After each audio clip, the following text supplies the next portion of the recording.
Wir gucken uns jetzt Easter Eggs Reality an von wem ist das? Wurde mir irgendwo eingeschickt. Elix. Wurde mir irgendwo eingeschickt. Stand gerade 2,4 Millionen Aufrufe?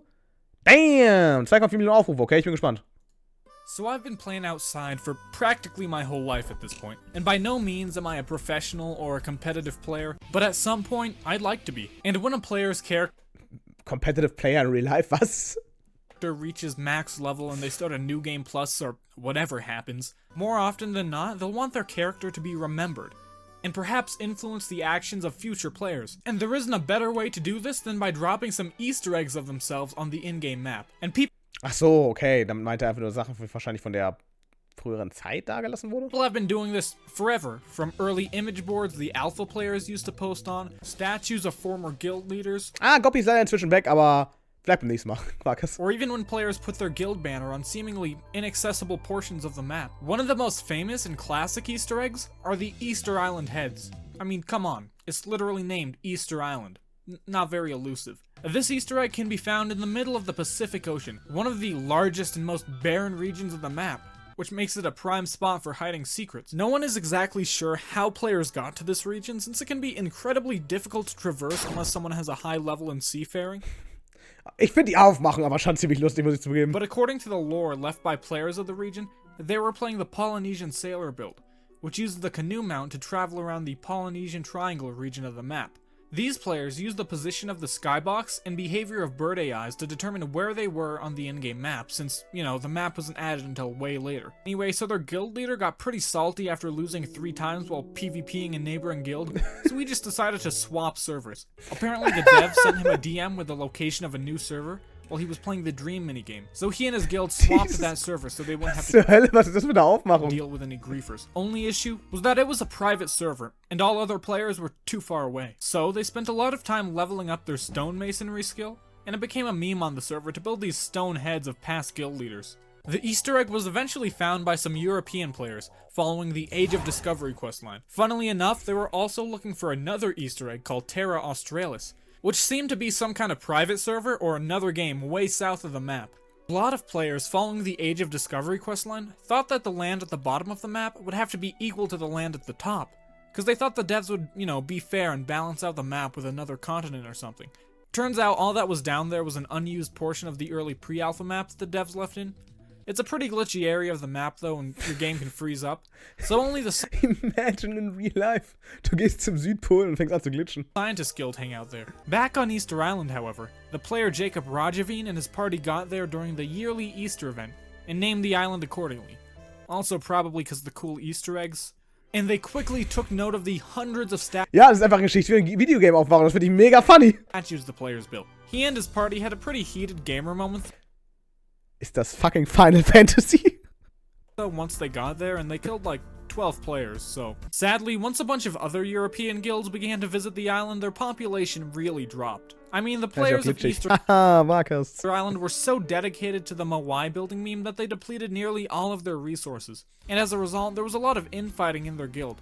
However, they were on an island, so perhaps they were playtesting a new Battle Royale game mode and Easter lost Island a lot of the Royale, das population as a result. Nearly all of the Moai were griefed as well, possibly during the aforementioned Battle Royale events. Although other players have restored them, so if you want to go see them, you could just go fast travel over there. But Ja, einfach fast traveln. Einfach kurz in den Flugzeug reinsteigen, da hingehen. Einfach für die Memes. they're definitely not as cool now as they were before they got griefed. Still an interesting Easter egg though. And even though the Age of Discovery questline and New World update were added around the 1500 AD update, the devs added teasers for them way before.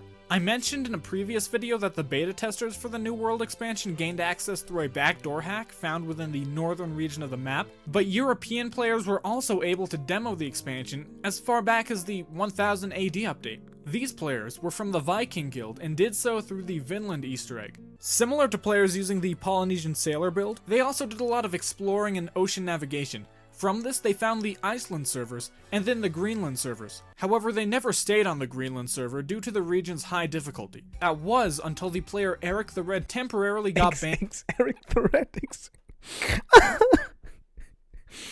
Oh, ich frage mich echt, wie viel davon geschichtlich akkurat ist. Ehrlich gesagt glaube ich ziemlich viel, es wirkt so. From his guild Die Osterinseln wären aber ein ziemlich interessantes Reiseziel für die Easter Eggs. for RDMing. so he went to the Greenland server. Eventually, he started Fucking Jojo. his own successful colony on the new server. One player who tried to join the Greenland server to see his father accidentally joined a private server. Actually, das klingt wie ein Bizarre Adventure, ja. That none of the Viking players knew about. However, he never stopped to explore it. The son of Eric the Red, Leif Erikson, heard about this possible Easter egg, so he set sail in that direction to see if he was being trolled or not. And it turned out, yeah, by sailing west of Greenland, he gained access to the beta for the New World questline. While exploring this newfound Easter egg, he named the area Vinland due to its abundance of grapes and vines. The difficulty of the region was too high for the Vikings though, and they didn't get along with the beta players, so they were kind of toxic to each other. And as a result, the Vikings went back to playing on their old servers. It wasn't until Columbus started the New World questline that the expansion was out of beta and released to all other players. But the Vikings were still the first European players to test out the expansion. Another classic Easter egg is the Nazca lines. Die kenne ich aus Yu-Gi-Oh! 5Ds, das sind die erdgebundenen Unsterblichen. One was made by some beta players for the New World expansion.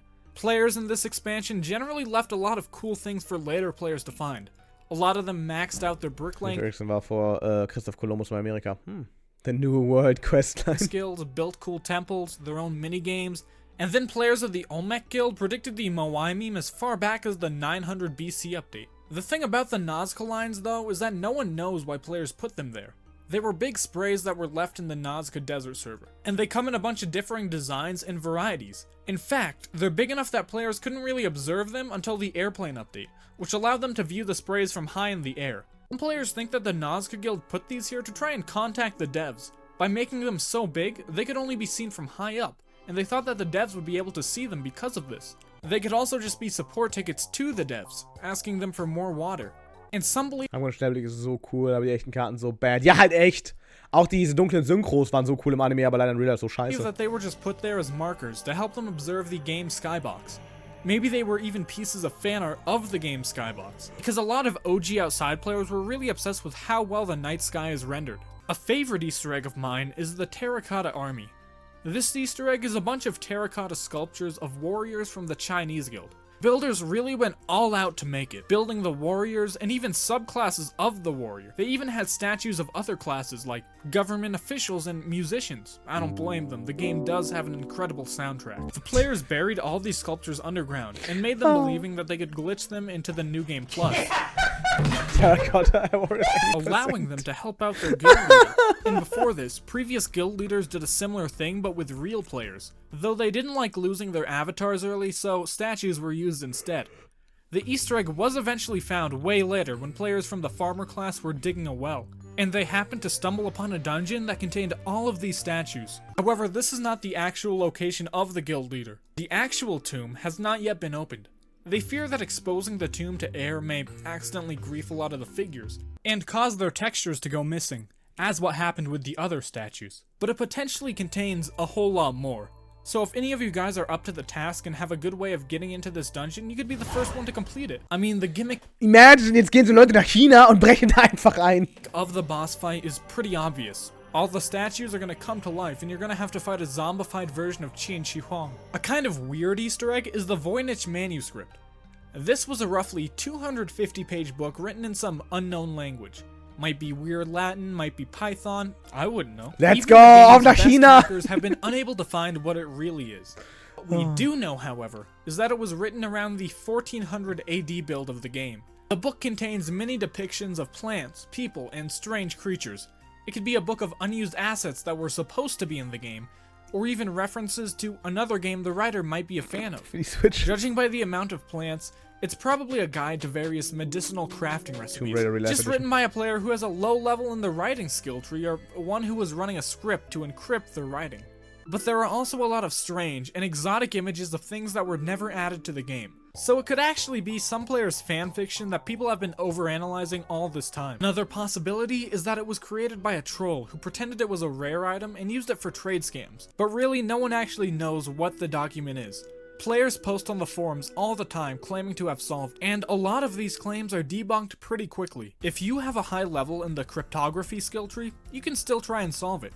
Maybe it's even the start to a quest line and no one has gotten past the first task.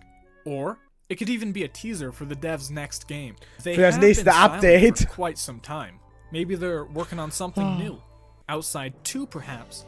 Or even the fabled Outside Battle Royale. Outside has a lot of Easter eggs, and not all of them can be found in a single playthrough.